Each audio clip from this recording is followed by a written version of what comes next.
Live. We are live. I'm going to go and double check and share this from the Illusionist Facebook page. If you want to do the same, go to the Illusionist Facebook page and Sweet. share it to your own, just so people know where you are. Yeah, cool. Hello, everyone. Welcome to another live event. We're doing a lot of these live events at the moment, and it's just cool. You know, it's just cool to connect with everyone because everyone's at home on lockdown. People have got questions, and more than anything, we can't go out and perform magic and show you guys how this plays in the real world. So to answer some of those questions until we're kind of outside of this whole quarantine mess, it just makes sense to kind of get on a live and connect with everyone and answer a few of those. So today we're joined by Luke Oseland. You may know him already from his two releases with us now. This is the second release that you had. But the first release was Portal, which was Coin in Can. Yeah, really cool. Yeah. Yesterday you released your second trick. Do you want to tell everyone what it is? So it's called TNT, and it's kind of my take on Torn Restored because I was sick of magicians doing Torn Restored, and it's the same kind of with Cut and Restored, right? But they'd restore it, and there's no evidence that you ever altered that cut. Like you end up where you started, right? But I think that this kind of, and there's other versions obviously that do a different impossible thing, but I think that this is like kind of as impossible as you can get. And obviously it's signed and it's all kind of the perfect kind of there's a lot that goes into it. So it's signed and it all seems very fair, and it's really impossible. Like, oh. Yeah, I think the kind of word impossible object is thrown around a lot in Magic. You give the spectator an impossible object, but it really is that plot of mismade items, mismade bills, mismade cards that people can't get their heads around. It really is. So, let's kind of just acknowledge a few people for joining. So, Ridge says, yo, these are so dope. Thank you for joining in. Anthony, thank you so much for joining. Hope you're well. Jared Crespo, one of guy we know. Lukey was waiting for your voice to drop before you release as a conscious choice. So did you wait to grow up before you started to release? It kind of was. So the other thing was I wanted to originally wait till my braces were off. Yeah. Because I was like, that's what I want. I don't want to look back and still have like braces on and stuff. I don't know. I think I still had them on in Portal though. You did, yeah. But I wasn't in the trailer for Portal a lot. Like purposely. Yeah, I was like, I want to stand back on this. I think there's that's an interesting decision as well. Good friend of ours, Sav, you kind of my boy. Yeah, you used Sav in the trailer for Portal. And I want to ask you a question because this is quite interesting.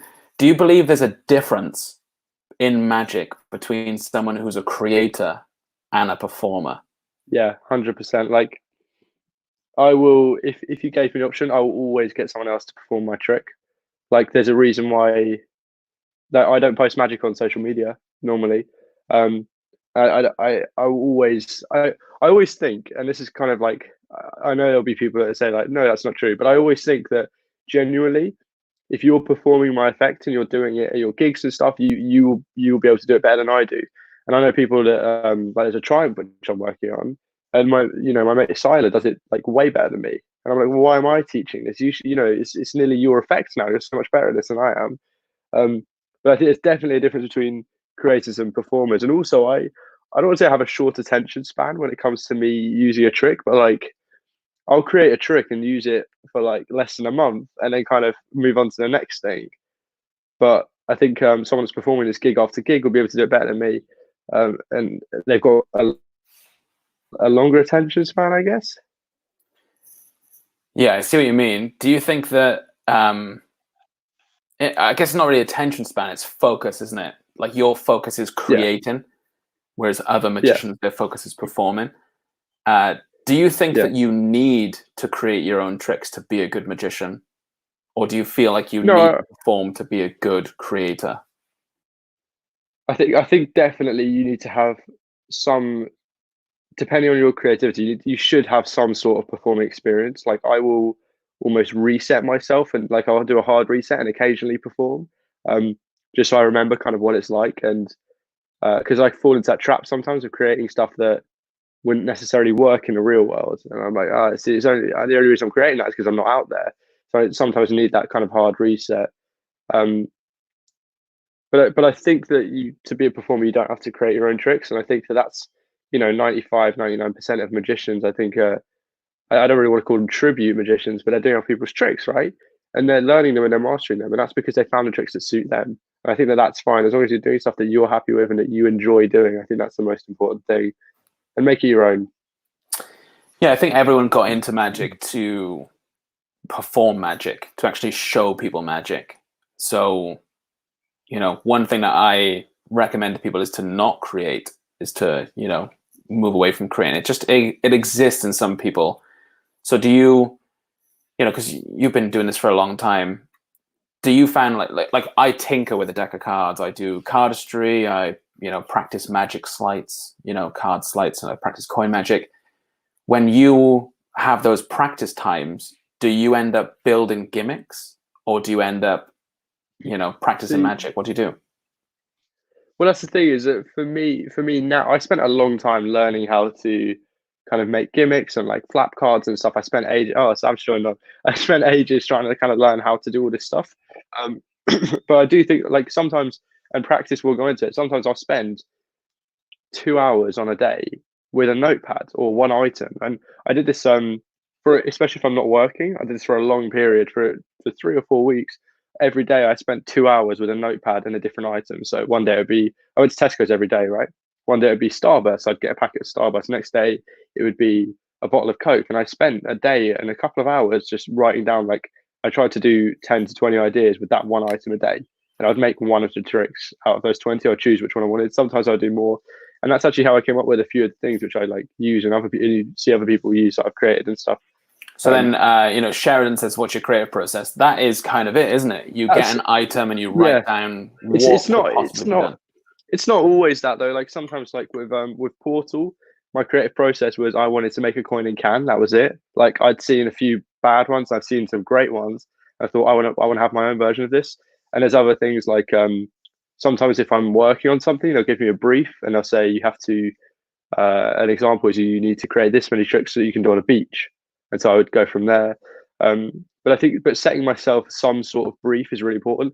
Although sometimes I'll just wake up one morning and be like, "Oh, it'd be cool if I could do that."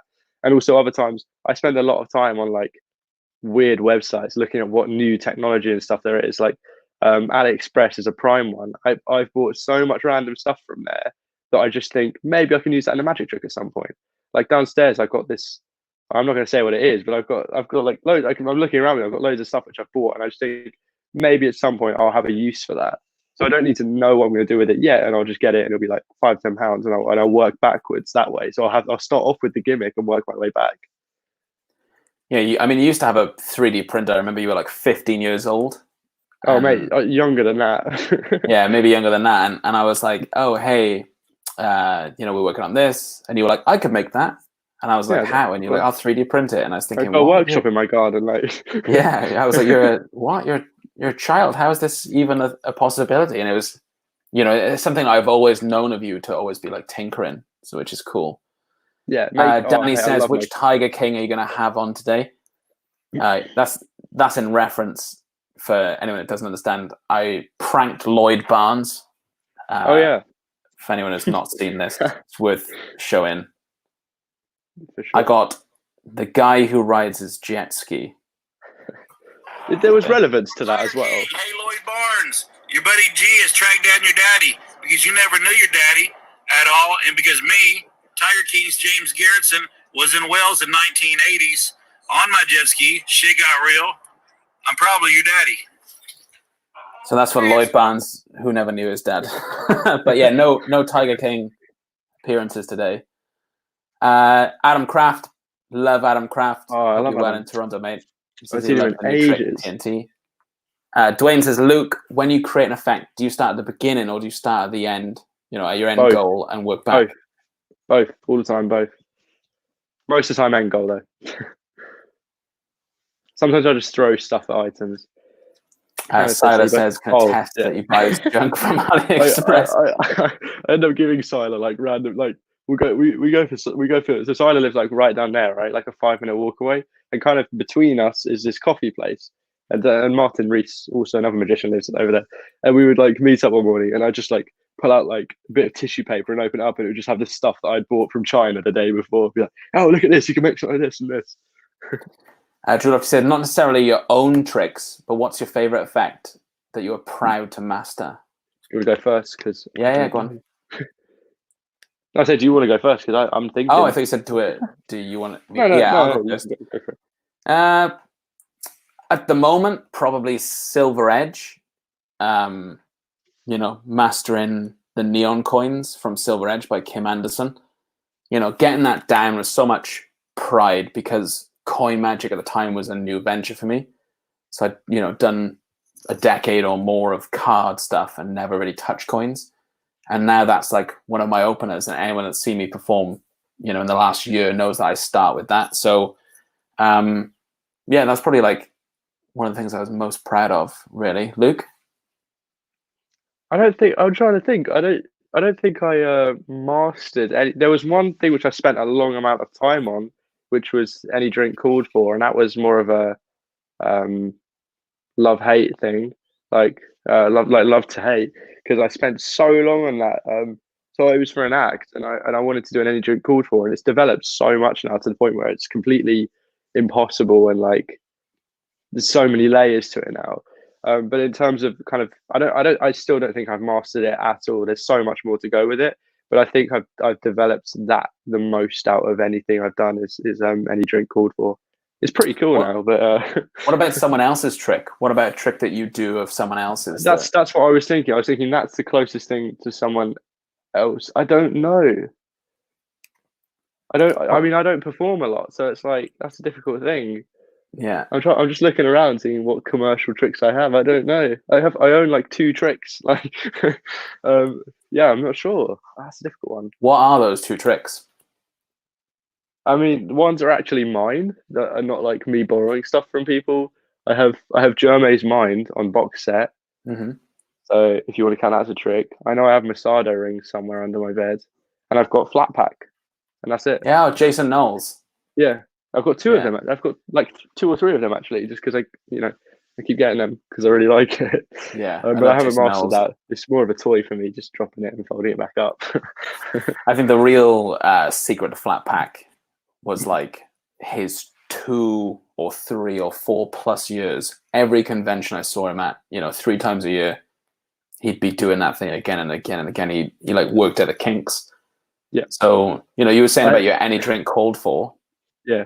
Like, how long does it take you to fully develop a trick? So to go from like an idea on paper? Sometimes like 5 minutes. It depends what it is. Sometimes 5 minutes. I think this TNR had a lot of versions, and Siler can back me up on that. Like, because I got him to test it. Like, I got him to gig because I wasn't the one testing. I never test any of my tricks. I give people versions to test with, so I made Siler a bunch of them and said, can you test this out for me? And there was a lot of development. I think that went through like 5 versions, maybe more, just because. And I still think there's kind of room to go with it. I still think someone who works this will find out something that just makes it way easier to make. Like on the day of filming, Dwayne said to me something. It just said, "Oh, you can use that piece for that," and I was like, "Yeah." Like it didn't change the gimmick at all. It just saved 1 card. So help the environment. That happened, dude. No joke. We flew all the way to the Philippines to film Ron Salamancero, who came up with Face Off, which is it's a torn and restored card, but with 2 different cards, 2 different signed cards. And we flew all the way to the Philippines, and we get there to film, and Ron's explaining it, and Lloyd just stops the camera and goes, dude. He's like, oh, Ron, you could just do this. And he was like, no. Yeah. I've spent like 10 years, doing this. effect, and I've never even thought of that. So it kind of, yeah, sometimes you're so involved, so engrossed in something you can't see. Yeah, it's the whole thing of once you see something, you can't unsee it. So if I'm convinced that the way that I'm doing it, not necessarily it's the best, but if I'm convinced the way I'm doing it is the right way to do something, until someone else points it out, and this happens a lot when I'm that's my nan. Come on, Yes, shout out to Josie, and shout out to Maggie as well. Shout out to Maggie's watching. I think. Is she? I think so. She's downstairs with Tiki watching it. She's downstairs with the there you dog are. watching it. I think. That's funny. But what were we saying? Something about developing. I think I'm not sure. Don't choke now. Don't choke now that your nana's shouted Oh, you I out. know, right. So You know. what were we saying, man? We were saying Developing tricks, being too close to it. Oh, that was it. Yeah. So, but in a working environment, for example, consulting or doing whatever, if there's like 2 or 3 of us bouncing ideas off of each other, like I could only little example, I could only go into the last place I worked. I could only go there for like 2 days a week. So I'd get there and see what had been developed whilst I wasn't there, and sometimes my ideas would be changed for the better whilst I was gone, and sometimes I'd take other people's ideas, and I'd get there, it'd be like, can you make this? And I would say, oh yeah, you could just do this though, and it would just, because everyone's mind works differently. It's only when someone else tells you something that you realize, because if you're set on something that much, then and yeah, you watch my video on delusions and they're really clean. Thank you. Oh, Bill Gates as well. Oof, big names. Drew Loftus says, if only Lloyd was easy to get a hold of. Drew, that is very true. Mystery we call man. him 3 Hour Barnes. You know, Luke, you know that to be his nickname as well. 3 Hour 3 Hour Barnes, Lloyd. he's known as an illusionist. You've got 3 hours in a day to get a hold of Lloyd Barnes. You know, but he's kind of another one like yourself. He'll lock himself away in a room, Yeah, with an idea, and he'll just create until he's, you know, got a certain level of effect that he was looking for. This is an interesting question. DC X-Ray says, what do you do when someone discourages you by exposing one of your tricks? And this is quite poignant, because I saw on Instagram, there was an Instagram account threatening to reveal one of your tricks. that was really funny. Actually, I don't want to say it was funny, but I'm one of these people where I find it difficult to not get involved with something, but in a good way. Like, as in, I'll never. If someone says something, I'll always be really nice about it. So, for example, someone I think revealed Portal on YouTube, and I just commented, "Oh, thanks for the tutorial. I didn't know how this works." And I'd never say, "Oh, take this video down," right? And by the way, that video is not still there. If someone goes to look for it, he took it down after I said that. But quite often I realize that people like this just want to be acknowledged. And so, like, there was an Instagram account that said they posted the cover photo for TNT, and I didn't realize until after it that they weren't a revealing account; they were like an exposing account. So I don't know, but they basically said like, oh, I've got some dirt on this trick or whatever, and I just commented like, oh, I'm looking forward to this, because I was genuinely interested.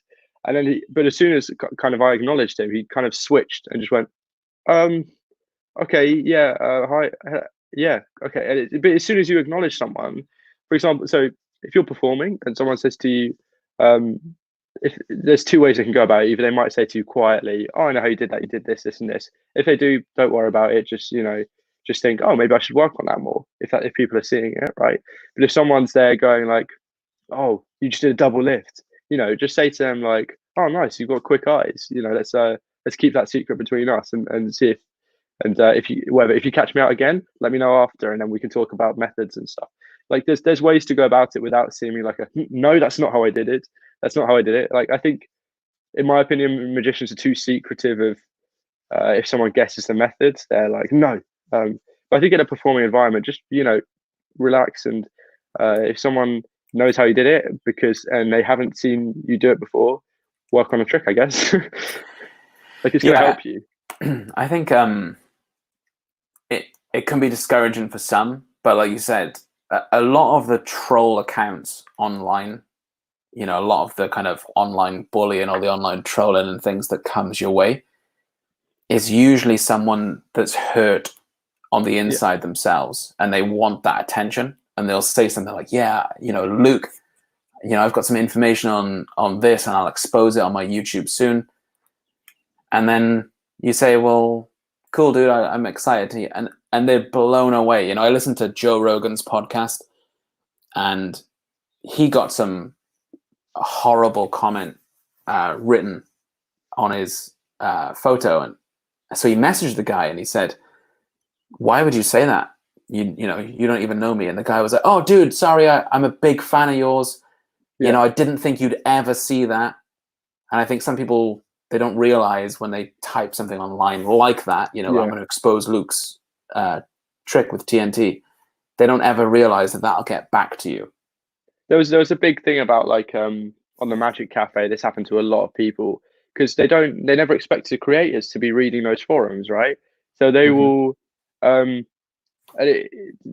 I've seen people talk like just not nicely about other creators, right?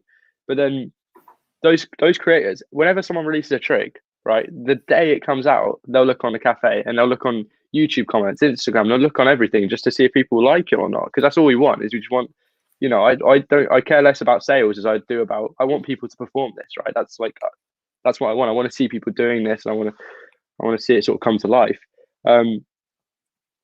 But yeah, I think it was very much like on the cafe and on a lot of other forums. As soon as you, and Reddit even, as soon as you kind of acknowledge that you're seeing it, then they'll be like, "Oh no, I love this Magic Cafe is for the mugs." Yeah, there's you know what, people have been very some people have been quite nice to me on the cafe. I don't actually have an account though, but I think the Magic Cafe is, you know, it's the same as everywhere. There's some people that are genuinely really nice, and there's some people that are not so nice. And I think, you know, you'll see who the characters are that always bash products. They never say anything nice about it.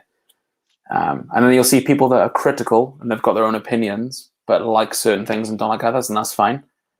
But yeah, I just, you know, there's a thing when you release Magic, I'd give this tip to anyone, is you can't take note of the good or the bad. Whatever you do, you know, it doesn't matter. You can get 1,000 nice comments. yeah, It only takes one bad review to make you forget about all those 1,000 things. And then it's the opposite. You know, you get 1,000 bad comments, but as long as one guy kind of echoes your belief, you'll be like, oh, well, forget those guys, because, you know, at least one person thinks that I'm right. So I think you're better off just ignoring all of it and, you know, not really caring. I mean, I love Magic beef, so I'm not the best example for that. Like, I love like all the little gossip and stuff that goes on in the Magic community. There's a few YouTubers that like specify on it. I love it, but you know, I do agree. If you can, it's difficult to focus on everything. Like, it's like quite often you'll focus on what you want to hear, depending on how you are as a person. If you think your trick is groundbreaking and revolutionary and that's all you want to hear, you'll focus on the good stuff. But also it might hit you in a bad way when someone says, actually, this thing that already exists is better. And you might get annoyed by that. But I don't think, you know, don't read into it too much, I guess. I think is the key to that. I got some questions from Instagram. Sweet. Let's see. So with TNT, do you have to palm off / ditch anything? That's Adam 15 Ryan. I think that's kind of exposing the method a little bit. Yeah, there's. I'll just say there's a little bit of a cleanup. I'm allowed to say that, right? That's like that's not exposing the method. I'd say there's a little bit of a cleanup, but it's built into the gimmick. It's so sick, the cleanup. Yeah, I'll back you up on this cleanup, which is that for most torn and restored cards, when you do the cleanup, the card it's always that, right? Is out of sight fully, or it's this. You know, there's none of that. With a cleanup for TNT, you actually see the signed card at all times, so that signed card never leaves your sight. Yeah. So there is a cleanup for it. But it's. I'm really proud of the cleanup. I think the cleanup is one of the best parts of the trick, if I'm honest. Yeah, I completely agree. For someone who isn't used to building gimmicks, this is from Lorenzo. He says, in a scale from 1 to 10, I think that means in a scale, same as you. He's probably woken up early and typed that. But let's say a scale from 1 to 10. How hard would you say it is to build this gimmick? I think if you have experience of making gimmicks before, you'll be able to do this no problem. And if you don't, I think I explain it well enough. So I think anyone could pick this up. I'd put it at like a I think it's not that it's time consuming, but I think that the time is more than the difficulty. So I'd put it at like a 6 out of 10. I think that's fair. Yeah, I'd say if you've made a flap card, then it's easier than a flap card. Yeah. Oh, it's way easier than flat cards. But if you've never made card gimmicks before, you're going to find it difficult. I think once you get a few of the things down, it becomes a lot. Yeah, I think you can learn it. Oh, anyone can learn it, but it's like it's that skill level. If you never make, I don't make gimmicks. I remember you sending me like some glue sticks years and years ago. I make a very simple gimmick, which if we get enough. I was going to say that's a funny story about those glue sticks, which I'll tell in a minute. But go on, tell us now. So I used to. So do you remember when I sent them to you? Yeah, I do remember. Yeah. So at the time, I worked at. This is like the first retail job I ever had, right? And also, no, not the first. But I think this was the last retail job I ever had. And I made a decision right then to say I never want to work in retail. But I worked at a craft store down the road, and it's so nice. The people there, I'm not dissing that. It's just it's not for me. And the pay wasn't great, and I worked there like the minimum amount of hours that I could, just so I could get the discount, because I was spending like 100 quid there a week, and I was getting 20% off. So it's like it was worth it for me. And I started sending people like you glue sticks, and like I could get a bottle of rubber cement in there for £2.50. So I was like, why wouldn't I work here for 2 hours a week for less than minimum wage to get that discount? And also, I got fired quite quickly because they realised I wasn't. I was working, but I wasn't. I was more, like I'd say like, oh, do you mind if I tidy up the adhesive section? And I would have like playing cards in my pocket and test out all the different ones to see what worked best. And then eventually I found that glue stick, which I love. Or like other times there was an elastic section. I'd say like, oh yeah, don't worry, I'll sort out the elastics. And I found like the best this is before I knew about Prim Elastic. I found like the best elastic, and I was making flat cards with it. But I was like, oh, it's all work, and I had like card in my pocket that I would test it out with really quickly. And I had like loads of stuff like that. And I got fired about 2 months into working, but it was a good 2 months, and I got a discount, so that's what matters. I remember getting those glue sticks from you. I've got a gimmick, the Spectator Card to Pocket gimmick, and I made you probably the worst deal in history. I was like, hey, if you want to make some money, you can sell people these gimmicks pre-made when I release the effect. Yeah. And you were like, oh, okay, that's awesome. And then I just never released the effect. Yeah, that was it. That was the same thing with Acme Hole as well. And Not intentional. I remember you saying, because I remember you saying like, oh, you should sell the gimmicks to Acme Hole. And I got very lazy about that. I don't know why I did it. I have the Acme Hole punch somewhere, but yeah, I hate making gimmicks. I don't do it. Yeah. So if someone's gonna give me, if someone on Facebook Marketplace is like, hey, you can buy 10 Acme Hole gimmicks for this much money. Yeah, why wouldn't I? Yeah. Exactly. Yeah, like but I say who. But, yeah, Oh, I was going to say that, but you said I still pay people to make, even though I can make gimmicks. I still pay people to make gimmicks for me. Yeah, me too. Just to save me time. Yeah. Let's see. So before you answer this one, I remember, we got a funny NDA story. Oh, I think we can tell. No, actually, no, we can't. No, okay. Yeah, I was thinking about that because I was like, no, we can't. But yeah, so Shah says, how was it working with Dynamo? Oh, it's amazing, honestly. Like firstly, him as a person, one of the best people, like one of the nicest people. And as a kind of team for the show and just for sort of Dynamo as a team, all super nice people. Yeah, great. I learned over the last. So I started working with him in July, and kind of on off, and now I'm there kind of more. But I started working with him in July, so it's been 8-9 months I was working on the show, and it's like I learned so much in those. So for me, it was a huge learning curve because it was the first kind of TV thing I'd worked on where I'd been there. Like it was all very much dead. Like I'd done like outsourcing work for TV or whatever before, but it was the first kind of thing where I was very involved. Well, I wasn't very involved, but you know what I mean. Anyways, it was a big learning curve. I'll say that. Like I learned a lot about TV and magic and deadlines. And I spoke to my college tutor about this because he said when we have to do our work experience hours. And he said, "What have you learned from this?" I was like, I've learned so much that you can't teach. Like no matter how long I do film and TV. So I study film and TV at college. I said no matter if I was doing this at uni or if I did this college course again, nothing could teach me in a class what I could learn in a week from working kind of within a deadline kind of workspace. Yeah, I mean, I completely agree. I think on-the-job training in general is, more vital than the study. Yeah. The study, a lot of people say they're like, when you go to uni, and is it worth it? You're basically getting a piece of paper that tells employers that you have the ability and the determination to see something through.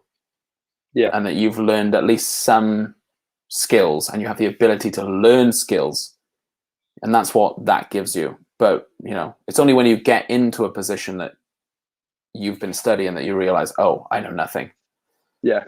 It's a lot of learning. We've got a question for you from Instagram as well, from Adam Borderline, the legend. Oh, yeah.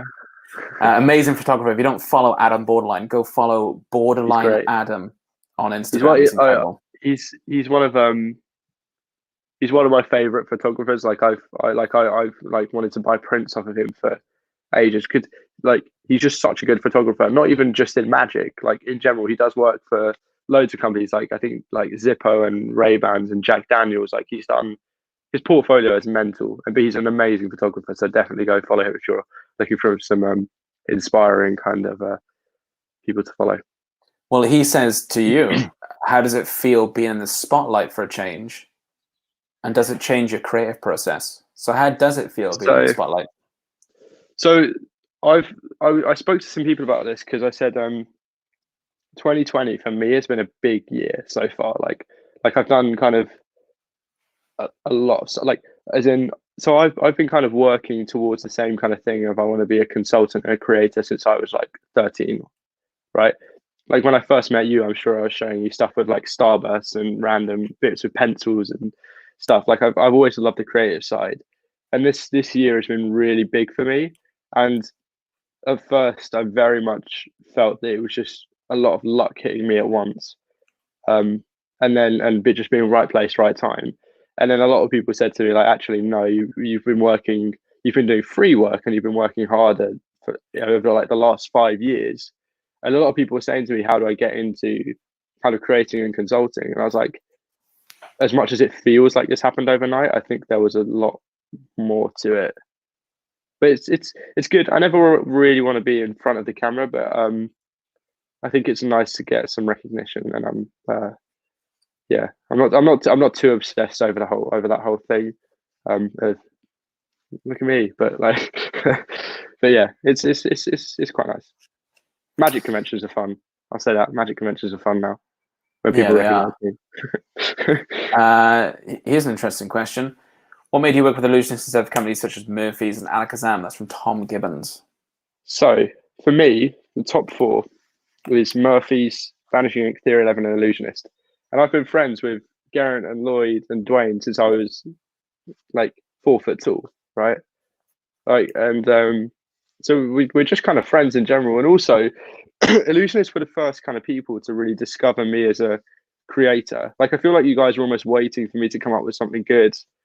But you've supported me for ages. Yeah, I mean, me and Lloyd, we Skype with you, every now and again, and you've got this torn and restored, a torn and restored card. Yeah, and you Skype me about it, and like me and Lloyd, we spot talent. If there's one thing we're good at, is spotting talent. I remember when Oban Jones first designed a few decks for Illusionist, and I was like, we have to have him. Whatever it costs, let's get this guy on board. Then with Will Jones, he made like the Card Wars game so fast. I was like, he just needs to be on board. And then for Dwayne Williams, we had that contest for a videographer. Insane. And he went from, having no video experience at all to, he just texted me now, actually. He's He, Dwayne's like, yeah, I say this to he everyone. must be Dwayne's watching, like, but Dwayne's a beast when it comes to filming and anything. yeah, but he went from having no video experience at all, and me and Lloyd, we spotted that talent. I think that's one of the things we do best is we can see greatness in other people.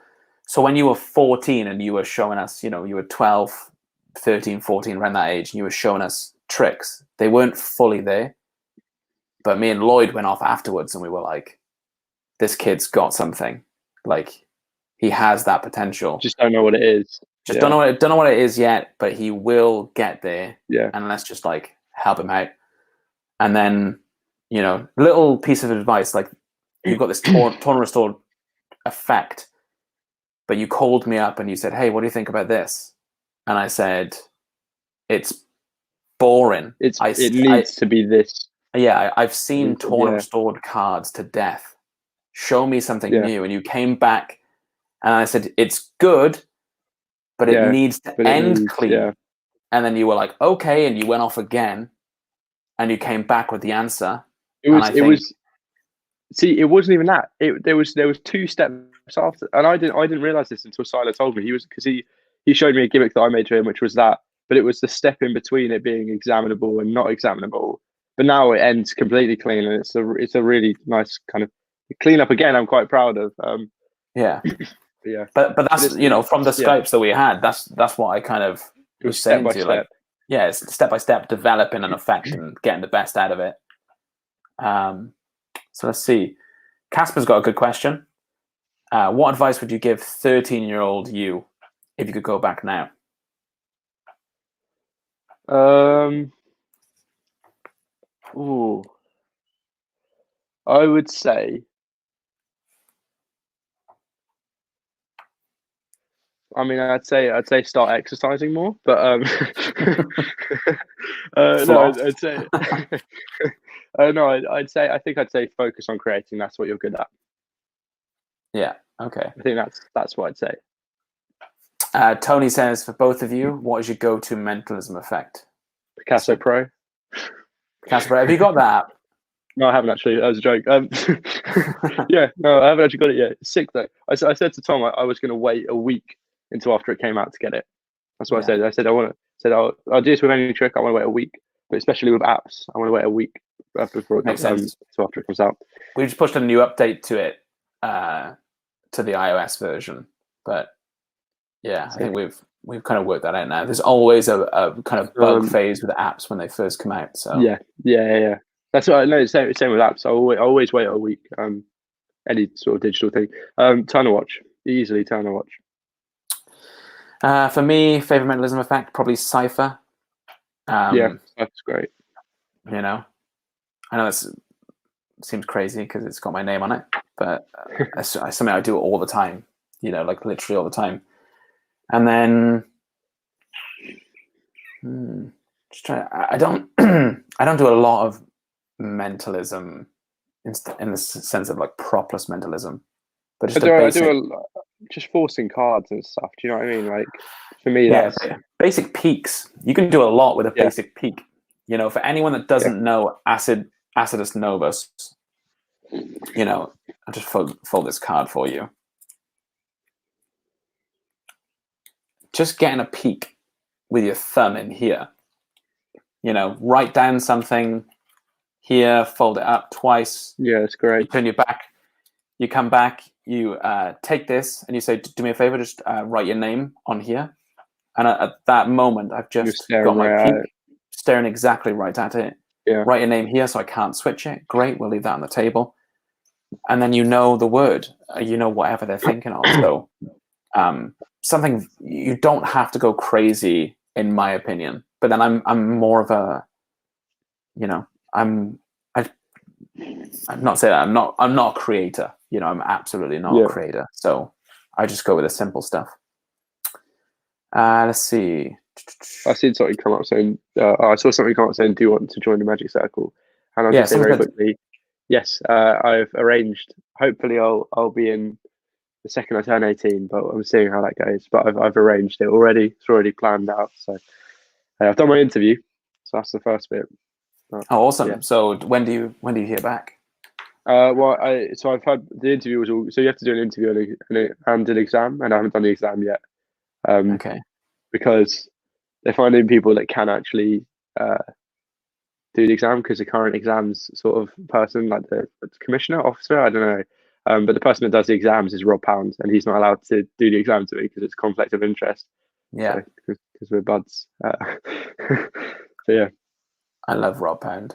Bob. Great. Good old Bob. He's the nicest person. He really is. Not many people know him. He keeps himself. He keeps himself. Yeah, He's one of the very nicest people. quiet. Yeah. But a beast of a performer as well. You know. Oh mate, if I had to hire a magician tomorrow for a gig, like him or Siler probably. Yeah. Like he's great. So let's see. Joshua Riley says, "Love your work, Luke. Great to see you creating amazing creations." Oh, thank you. That's very Thank you, nice. Joshua. Really, really positive. And it is. So let's see. Paul downloaded this last night. Quite a bit of answer, but it shouldn't put you off. I think it is. Looking forward to making a gimmick perform this. That's from Philip. Yeah, thank you, Philip. That's awesome. Yeah. And yeah, it's worth the effort. It is worth the effort. It pays off. And if you, I mean, you mentioned this in a text message to me. Do you think this is more of a top table trick? Yeah. Like easily. Like as much as I want to say, do this at every table. If you're doing residencies and you're doing like 20, 30 tables a night, I think for me this is if you're doing a wedding, this is top table. Or if you're doing 10 tables at a wedding, easily do it. You know, put in the effort. Also, I'm working on a show at the minute, and I kind of want to use this as part of a show, because I genuinely think in a parlor stage situation this could be a really nice one-off kind of trick, and that's one trick for a big show. So when I say a big show, I mean like if you're doing an hour-long set, I think in a show it could work really well. I think it's quite powerful. Because I also talk about a variation in the download, which I haven't really explored the idea yet, but the idea is you do it with 2 people and 2 cards. So the bride and the groom sign half a card, and then you take the 2. So you take like the Queen of Hearts and the King of Spades, and then you put them together and stuff like that. So yeah, top table. Super cool. Sheridan says, "Who would you say the future talent of Illusionist, or is the future talent of Illusionist?" Excuse me. This question is for both of you. As in people that have already worked for Illusionist, or people that I think he means yet to. Yeah, but I'm guessing he means yet to. I'm sure he can clarify in the comments, but let's just say people that are yet to kind of. I think there's not many creators my age, so it's very, and also I don't spend a lot of time kind of scouting, so it's very difficult for me to say. There's a lot of cool stuff out there though. Yeah, it's difficult for me to say though. It is difficult to say. It's like, you know, I mean, you're 17 now, aren't you? Yeah. So, you know, you're quite young. There's not that many. Switch on the lights, right? Yeah, there's not that many people that we don't know about yet. Yeah, but there's definitely people we don't know about. So there will be someone eventually that comes up that would be the future. Yeah, we just don't know of them yet. But all the people that we know of, you know, kind of in that bubble at the moment, yeah, we're like working with, like yourself, you know, like Tom Elderfield. There's a really interesting guy I Skyped with today. He knows who he is. He's from Liverpool. He creates incredible stuff, incredible gimmicks. But I don't want to name him in case he doesn't want that kind of attention. So yeah, I've got my eye on that guy just to kind of see what he can create and what he can come up with. But he seems to be super talented. So let's see. Luke, you're an amazing magician and creator. Never stop making stuff. Can't wait to see what you accomplish in the future. Much love, brother. Super nice. Thank you. Joshua Riley, love your work. Keep up the good work. Let's see. Sheridan says, "Oh, I know. He's fantastic. He knows that guy from Liverpool." I'm guessing. Oh, my brother lives in Liverpool. I want to meet this guy. You have to send me a message later. I will. I'll send you his Instagram. Kendrick Oldenburg, what is the one piece of advice to offer all aspiring creators that you wish you would have known when you were younger? It's a really, really good question.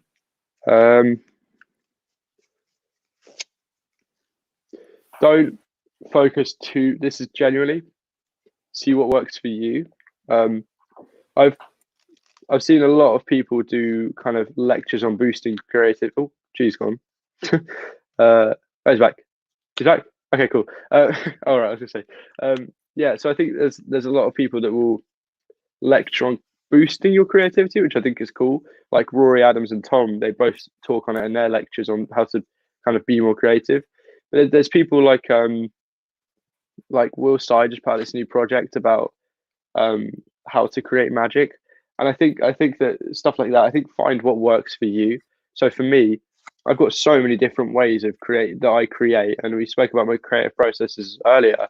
But I think just find what works for you, and get familiar with a few different methods. Like I spent like 4 years, and I still love magic. I go on Murphy's Magic every week and see what new stuff comes out. I look at old stuff. I look at books, because I want to see what methods there are out there. Because the more I know, knowledge can't hurt you, especially for magic. So I think knowing what's already out there is really crucial. And also, one bit of advice: 95% of stuff that you come up with will either be really bad or not original. And that's just something which every creator will acknowledge. And a lot of people find it hard to realize like that there's a lot of ideas, and I'd say that if I think about one thing, I'll come up with maybe 10, 20 ideas, and I'll go through with 1 or 2 of them, and I'll actually build them because I kind of put them in priority, and I think like that's worth me building. This is worth me building. And other times I'll just come up with one idea and build it for fun. But yeah, not everything you create is going to be gold dust. That's a good bit of advice. Yeah, great piece of advice, and not to be discouraged as well. I mean, like you mentioned earlier, we've had Skypes in the past where I've said that's not good, or go away and work on it this way. Yeah. It's about taking that constructive criticism, especially if something is not original, which happens to everyone. Yeah, that happens to it. Like there was one day which I was super proud of it, and it was a way to switch something in a wallet, but the gimmick was awesome, and you just had to drop the wallet or touch it and it would do the work for you. And I remember I was like so proud of this, and I showed it to you and Lloyd was like, oh yeah, I released this like 5 years ago. I was like, no, I just I designed the 3D files for this. I've made like 10 of them, and just to try out. But that happens a lot, and that happens with me and my friends as well. Like me and Tom Elderfield, constantly I'll come up with stuff and he'll say like, yeah, I made that. And also I've realized it's starting to happen to other younger creators, like Sheridan. He might come up with something and he just sends it to me and says like, is this old? And I'll be like, actually, like I here's a video of me on YouTube timestamps doing it like 6 years ago, which seems really weird for me to say, but yeah, once I watch a download, I could make the gimmicks quite quickly. Great teaching. Thank you, Charlie. Yeah, no, as a continuation from that, I've seen over the years Lloyd Barnes and Tom Elderfield go. There's a big overlap. Yeah, huge overlap. Both those guys think exactly the same. And they're all about visual and slow-mo and seeing that magic happen. Yeah. And I think because of that crossover, they often, but they're great friends because of it. Instead of kind of being bitter rivals and who can get it first, they're, great friends because of that. So, any more questions? But it doesn't have to necessarily be related to TNT. Here's one, because I just got a text from Dwayne. Can you show us your first trick, Portal? Can you perform Portal? Yeah, I have a can because I was just having some lemonade actually. Hang on. So I have a can and a coin. Watch. It's going to go through the side.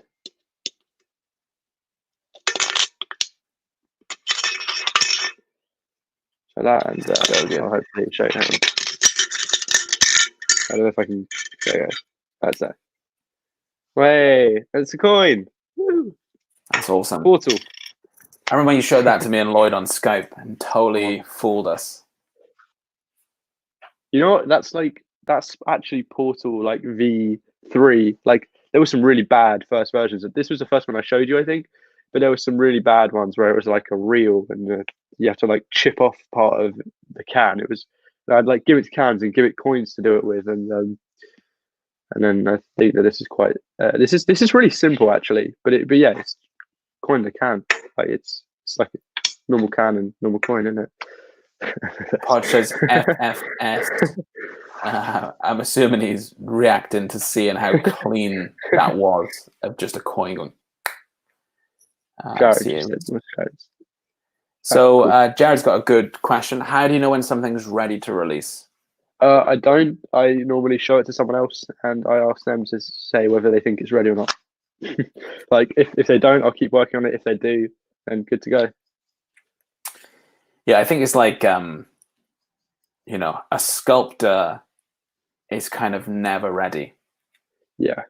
You get what I mean? Also, like you could constantly chip away for years. I've got effects that I've not released that I don't think are ready, that were probably ready for the mass magic market 2 years ago. Yeah. And I'm sure you have as well. Yeah, I was gonna say I still feel that way about a lot of even like a lot of stuff that I pitch. I still think like I pitch it to someone, I'll say like it's not ready yet, but you know this is this, and I never think of something as finished. There's times where I'll stop thinking about it. As in Portal, I've kind of, even so I still think about ways to make it cleaner and but like I kind of, yeah, there's times where I stop thinking about it, but I don't consider anything ever finished. Yeah, that makes sense. DC X-Ray says first trick you invented. Which was the first one you invented, Luke? I know exactly what it is. Oh my god. So Tom, back when I was like 11, and Tom Elderfield was in the same Young Magic Club as me, and he got me into creating, right? Because I didn't know like publishing effects was a thing, like other than like sponge balls and stuff you get from like a magic shop that's on the front window. I didn't really understand about selling DVDs and stuff. And when he told me about this, I think there was two things which I kind of created.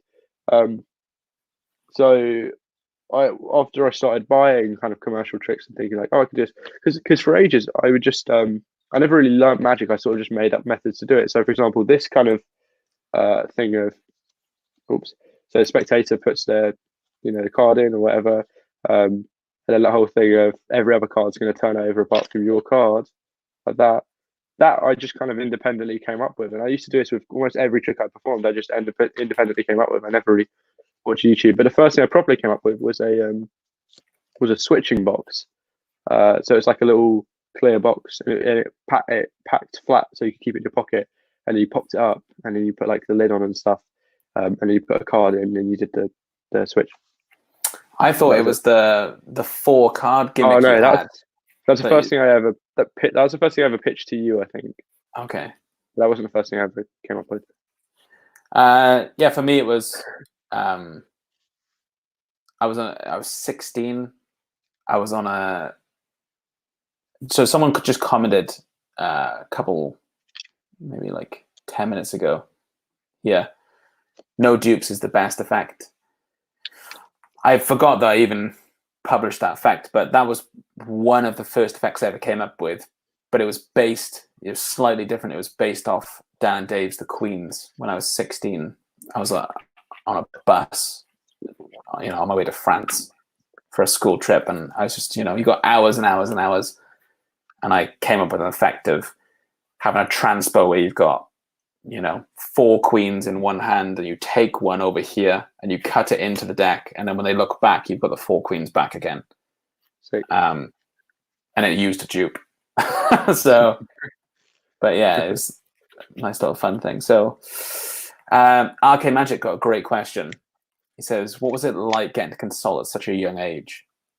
It's insane. Like I felt like my first day felt like a kid in a toy shop when I went into the office.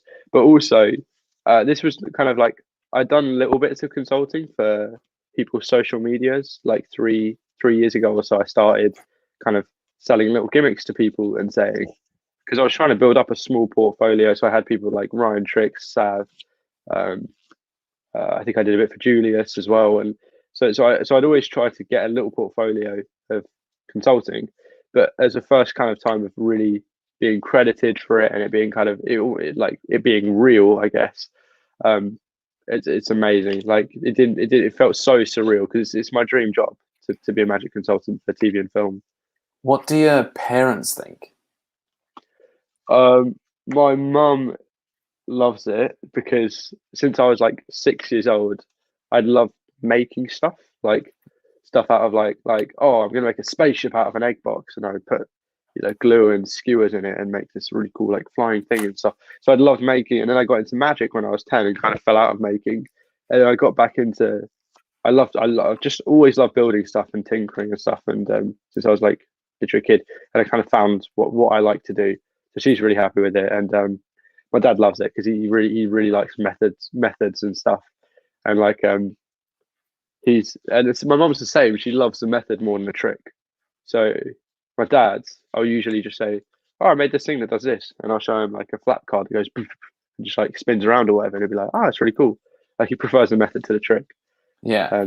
But he hates watching stuff that I've worked on with him when I don't tell him what it is. So like watching Dynamo with him, he hates it. Because I'll just be like, "Nah, I'm not telling you." Yeah, I mean, it must be weird for them because not many parents get to see their kids fall into a passion, like a hobby that becomes a passion and then becomes a career. Yeah, it's really odd. But you said you were 6 years old when you started. It kind of goes into Tom's question, which was, when you were 6 years old, what was the first trick that you learned? Oh, I started magic when I was 9, I'd say. And what did I learn? I guess no, maybe I was younger than that. I guess it was something from a magic set. But the first trick I remember, I don't know. Sponge balls was the first trick that you could buy that I picked up. I was going to show you a video of my mum reacting to my name in the credits. It's really funny. Go on, put it on. Yeah, why not? Speaking about what was I saying, consulting and how my parents reacted to it. I'll try to find a video. I think I sent it to Claire. So here it is. I'll put you big on the screen. Okay. So this is my mum reacting.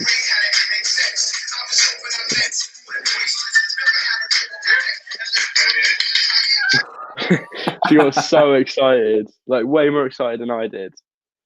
So good. Yeah. I mean that is a crazy thing, to be able to see is your name, there on TV, which is great. So yeah, I mean, for anyone that doesn't know, you've kind of joined in late. This is Luke Oseland, who just created a new effect called TNT that's available on Illusionist right now. It's a torn and transformed card. It's a true impossible object that they can keep at the end.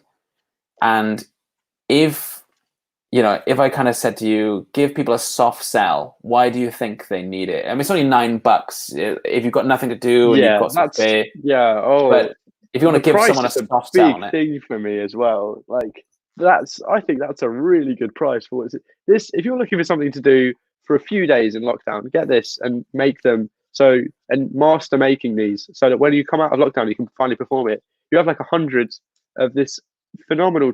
I think it's a pretty good trick. I was about to say phenomenal, but I don't want to toot my own horn too much. But like, it's a pretty good trick, and lockdown is a perfect time to master an effect. So when you're ready, you can have some reputation making magic to show people. And I think this is pretty good. So get it, I guess. Try it, Get it, I guess. There you go. Yeah, get it, I guess. An official recommendation. Or don't. You can do what you want. Exactly. Just live your life. You don't have to buy everything. You don't. You don't have to not buy everything. It's up to you. You're all adults apart from Sheridan. Oh, no. You can do what you want. He's a good lad. If you leave the card with the spectator, could they figure it out? That's a really good question, Drew. Well, no. This is a real card all the way through. Do you know? Does that make sense? I don't know. Like, I'm trying not to hit the method. But no is the answer. No. Okay, no. Yeah, they can't figure it out. That's it. Yeah, no, yeah. So no is the answer. Okay, cool. Yeah. Without giving it away. It's kind of like Regeneration by Blake Voigt, which is a great effect. Many people believe You said No, I was going to say more. many people believe that they can't. They can't hand out regen. They can't hand out regen, to. but you totally can. Yeah. So yeah, not the gimmicks the same as regen, as in the concepts behind. Yeah, the concept being behind. scared to hand something out. No, Yeah. they won't figure it out. If you'll you've be given fine. out a regen before, then you can easily give this out. There's a lot. If you've ever given out any impossible objects, whether it's with your business cards or even like a bent coin or something, I don't know. There's something to it though. I don't know. Does that make sense? I think it's attitude.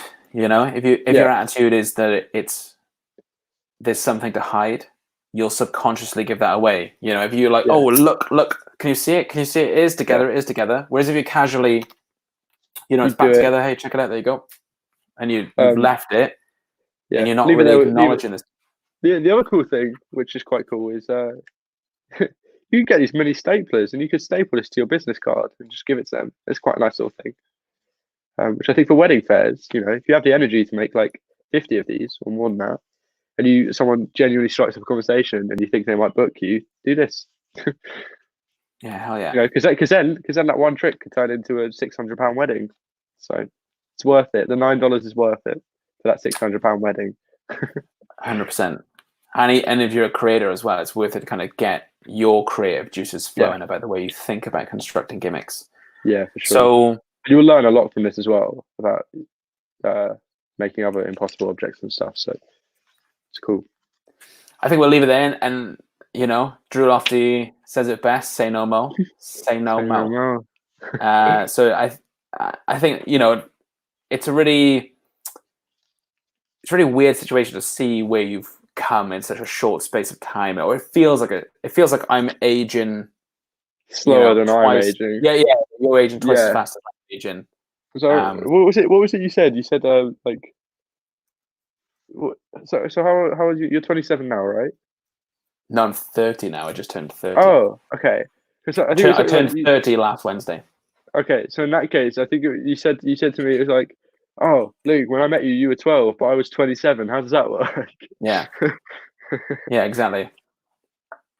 Yeah, I mean, it's interesting to see how far you've come. I think it's weird for me because I started Magic now. Like, you're 17. I started just as I was turning 17. I was like 16, turning 17. So it's weird to see that you're a Magic consultant. And when I think back to when, you know, in my head, when you start Magic, I'm like, oh yeah, I had a book and I was 17 and, you know, I was in like school and doing AS levels. And now you're consultant TV. It's like crazy that you've achieved so much in that short space of time. So I'm really proud of you. And I know that people watching will be proud of you as well. You know, the community on the whole will be proud of you. And if they want to support you, you've got Portal and TNT. On illusionist.com. Hopefully some stuff soon, right? Yeah, and if they on the way, I guess. Yeah, and if they don't if they're not interested in either of those either, but they want to support you, they can go to your Instagram if you want to give that a shout out. Oh yeah. So also I have these lectures which I'm not doing another one for a little while, but my Instagram is the same as it's there at Luke Ozy. But I just kind of started doing these lectures as well. So if you wanna learn like 5 tricks for then you can check that out as well. But that's my Instagram at Luke Ozy. I don't post a lot on there, but it's gold when I do. So it's a really cool way as well of, like, you know, rolling with the punches. Everyone who's kind of on lockdown, I'm really impressed with the way that people are you know, working with the current lockdown situation, and they're doing Zoom lectures and other stuff. And so yeah, Sheridan says, I'm very proud, mad when you call your friend Dynamo's consultant. Yes, Sheridan, it is. He's exceeded everyone's expectations with his little cheeky grin back when he was a kid, and now he's a consultant. So awesome. Yeah, dude. Thank you so much for joining. Thanks everyone for watching. Thanks everyone for watching after this has gone live and you're checking it out on YouTube and Facebook. Stay, isn't it? And by all means, yeah, check out Luke on Instagram and make sure you check out his upcoming lectures too. And we appreciate you joining and asking questions. And we'll see you again for another Illusionist Live. Thanks, G, for inviting me on to this.